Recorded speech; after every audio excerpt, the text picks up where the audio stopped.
teknis pemberangkatan jamaah ke Arafah itu diberangkatkan per lantai.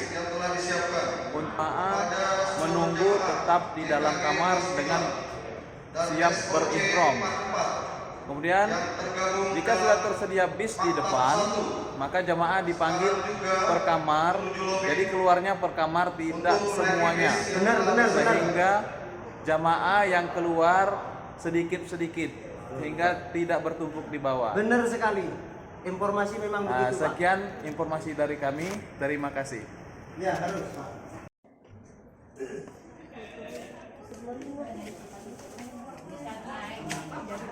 Terima apa adanya itu.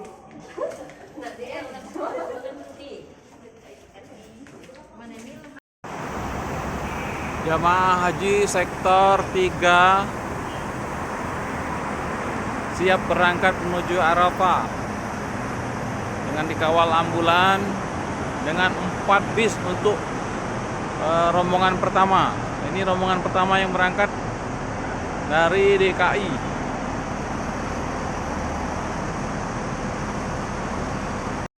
Like dan subscribe serta tonton terus berita-berita terupdate lainnya ya.